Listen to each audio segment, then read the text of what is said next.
Kitchen ഡയറിയിലേക്ക് സ്വാഗതം. എല്ലാവർക്കും happy new year. അപ്പം ഈ ഒരു 2021 നമുക്ക് കൊറോണയൊക്കെ മാറി നല്ലൊരു വർഷമാവാൻ ഞാൻ ആത്മാർത്ഥമായിട്ട് പ്രാർത്ഥിക്കുന്നു.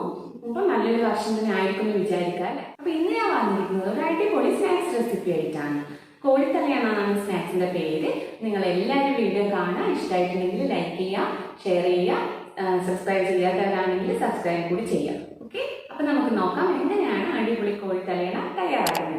ഒരിക്കൽ കൂടി എല്ലാവർക്കും ഹാപ്പി ന്യൂ ഇയർ.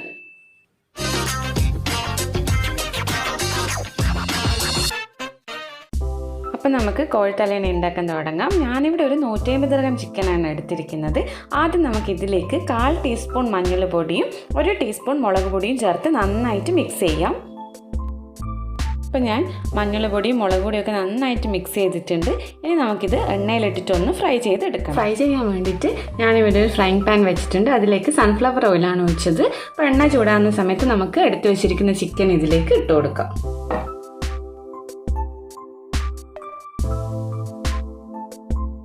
നമ്മളെ ചിക്കനൊക്കെ ഏകദേശം ഫ്രൈ ആയിട്ടുണ്ട്. ഈ ഒരു പരുവാകുമ്പോൾ നമുക്ക് ഗ്യാസ് ഓഫ് ചെയ്യാം. എന്നിട്ട് ഇതിപ്പോൾ എണ്ണയിൽ നിന്ന് മാറ്റിയിട്ട് വെക്കാം. നന്നായിട്ട് തണിഞ്ഞതിന് ശേഷം ചെറിയ ചെറിയ പീസാക്കിയിട്ട് നമുക്ക് മാറ്റണം. നമുക്കിനി മസാല തയ്യാറാക്കാൻ തുടങ്ങാം. അതിനായിട്ട് ഞാനിവിടെ ഒരു കടായി വെച്ചിട്ടുണ്ട്. അതിലേക്ക് നേരത്തെ ചിക്കൻ ഫ്രൈ ചെയ്ത് വെച്ച ഓയിൽ തന്നെ നമുക്ക് ഒഴിച്ചു കൊടുക്കാം. ഒരു 2 ടേബിൾ സ്പൂൺ സൺഫ്ലവർ ഓയിലാണ് ഞാൻ ഇവിടെ ഒഴിച്ചത്. അപ്പോൾ നമ്മൾ നേരത്തെ ഫ്രൈ ചെയ്ത് വെച്ച ചിക്കനൊക്കെ ഞാൻ ഇതേപോലെ ചെറുത് പീസാക്കി മാറ്റിയിട്ടുണ്ട്. അതിവിടെ മാറ്റി വെക്കണം. എണ്ണ നന്നായിട്ട് ചൂടായിട്ടുണ്ട്. ഇതിലേക്ക് നമുക്ക് 1 ടീസ്പൂൺ പെരുംജീരകം ഇട്ട് കൊടുക്കാം. അപ്പോൾ പെരുംജീരകം മൂത്ത് വരുന്ന സമയത്ത് നമുക്ക് ഇതിലേക്ക് 1 ടീസ്പൂൺ ഇഞ്ചി, അതേപോലെ തന്നെ 1 ടീസ്പൂൺ വെളുത്തുള്ളി ചെറുതായി അരിഞ്ഞത് ചേർത്ത് കൊടുക്കാം. നന്നായിട്ടൊന്ന് വഴറ്റി കൊടുക്കാം. നിങ്ങൾ ഇതെല്ലാം ചെയ്യുമ്പോൾ മീഡിയം ഫ്ലെയിമിൽ വെക്കാൻ പ്രത്യേകം ശ്രദ്ധിക്കണേ. ഇഞ്ചിയും വെളുത്തുള്ളിയും ഒക്കെ നല്ലൊരു മൂത്ത മണം വരുമ്പോൾ നമുക്ക് ഇതിലേക്ക് സവാള ചേർത്ത് കൊടുക്കാം. ഞാനിപ്പോൾ ഇവിടെ 3 മീഡിയം സൈസുള്ള സവാള നീളത്തിൽ അരിഞ്ഞതാണ്, അത് ചേർത്ത് കൊടുക്കാം.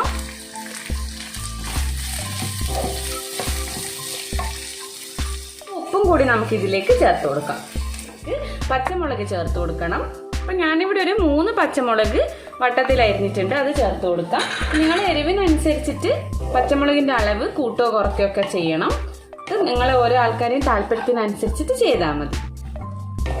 നന്നായിട്ടൊന്ന് വഴറ്റി കൊടുക്കുക. ഈ ഉള്ളിയൊക്കെ നന്നായിട്ട് വഴലണം, എന്നാൽ മാത്രമേ നമ്മളെ മസാല ഒരു ടേസ്റ്റ് കിട്ടുള്ളൂ.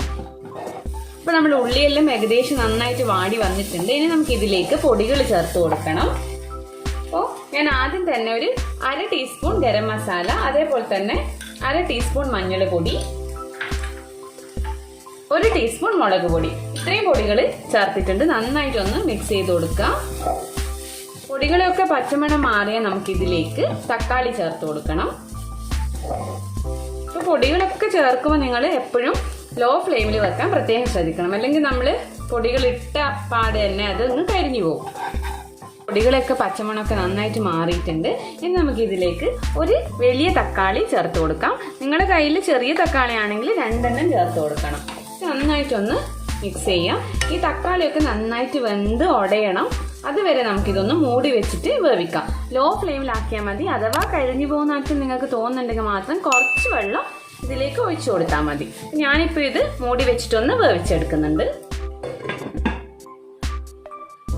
അപ്പം നമ്മുടെ തക്കാളിയൊക്കെ നന്നായിട്ട് വെന്ത് ഉടഞ്ഞിട്ടുണ്ട്. ഇനി നമുക്ക് ഇതിലേക്ക് നേരത്തെ എടുത്തു വെച്ച ചിക്കൻ ചേർത്ത് കൊടുക്കാം. നന്നായിട്ടൊന്ന് മിക്സ് ചെയ്യാം. അപ്പോൾ നന്നായിട്ടൊന്ന് ചിക്കനും മസാലയൊക്കെ ഞാൻ മിക്സ് ചെയ്തിട്ടുണ്ട്. ഒരു 5 മിനിറ്റ് നമുക്കിതൊന്ന് ലോ ഫ്ലെയിമിലൊന്ന് മൂടി വെക്കാം. മിനിറ്റ് ആയിട്ടുണ്ട്. നമുക്കിതൊന്ന് തുറന്ന് നോക്കാം. കണ്ടോ, മസാലയും ചിക്കനൊക്കെ നന്നായിട്ട് മിക്സ് ആയിട്ടുണ്ട്. ഇനി നമുക്ക് ഗ്യാസ് ഓഫ് ചെയ്യാം.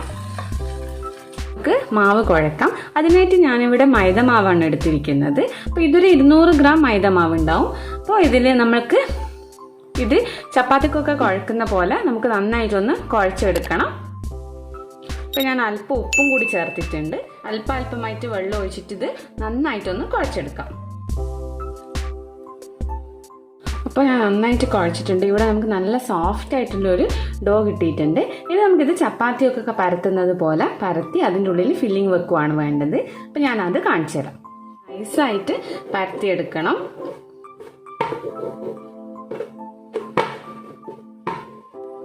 കണ്ടോ, എന്നിട്ട് നമുക്ക് ഫില്ലിംഗ് വെച്ച് കൊടുക്കാം. നടുവിലായിട്ടൊന്ന് വെച്ച് കൊടുക്കാം.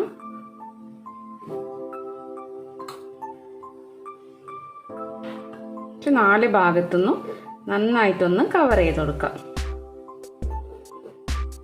ടൈറ്റിൽ കവർ ചെയ്യണേ, അല്ലെങ്കിൽ നമ്മൾ എണ്ണയിലിടുന്ന സമയത്ത് ഉള്ളിൽ എണ്ണ കുടിക്കും. അപ്പം കഴിക്കുമ്പോൾ ഒരു ടേസ്റ്റ് തോന്നൂല.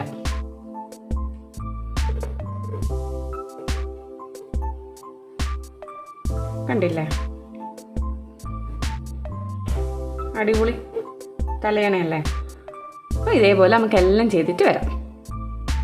ഇതേപോലെ റെഡിയാക്കി വെച്ചിട്ടുണ്ട്. ഇനി നമുക്കിത് എണ്ണയിലിട്ടൊന്ന് ഫ്രൈ ചെയ്തെടുക്കാം. ചെയ്യാനായിട്ട് സൺഫ്ലവർ ഒഴിച്ചിട്ടുണ്ട്. അപ്പോൾ എണ്ണയൊക്കെ നന്നായിട്ട് ചൂടായ സമയത്ത് നമുക്ക് തീ ഒരു മീഡിയം ഫ്ലെയിമിലേക്ക് വെക്കാം. എന്നിട്ട് ഇതിലേക്ക് നേരത്തെ റെഡിയാക്കി വെച്ചിരിക്കുന്ന ചിക്കൻ തലയണ, അതായത് കോഴി തലയണ ഓരോന്നായിട്ട് നമുക്ക് ഇട്ട് കൊടുക്കാം. എല്ലാം ഇട്ട് കൊടുത്താൽ മതി. അപ്പോൾ ഈ ഒരു രീതിയിൽ 2 എണ്ണമൊക്കെ ഇട്ടാൽ മതി. നമ്മളെ കോഴിത്തലയണ റെഡി ആയിട്ടുണ്ട്. നമുക്ക് ഈ ഒരു പരുവാകുമ്പോൾ എണ്ണയിൽ നിന്ന് മാറ്റാം. കണ്ടോ, അടിപൊളിയല്ലേ. ഞാൻ എല്ലാം അതേപോലെ തന്നെ ഫ്രൈ ചെയ്ത് വെച്ചിട്ടുണ്ട്. അടിപൊളി ടേസ്റ്റി ആയിട്ടുള്ള ഒരു സ്നാക്കാണിത്. അപ്പോൾ നിങ്ങൾക്ക് എല്ലാവർക്കും ഇഷ്ടമാണെന്ന് വിശ്വസിക്കുന്നു. നിങ്ങൾ എല്ലാവരും വീട്ടിൽ ട്രൈ ചെയ്യുക. എന്നിട്ട് അതിൻ്റെ കമൻസും ഫീഡ്ബാക്കും ഒക്കെ എന്നെ അറിയിക്കുക. ഓക്കെ, പുതിയൊരു വീഡിയോ ആയിട്ട് വീണ്ടും കാണാം. അതുവരേക്കും ബൈ ബൈ. Thank you.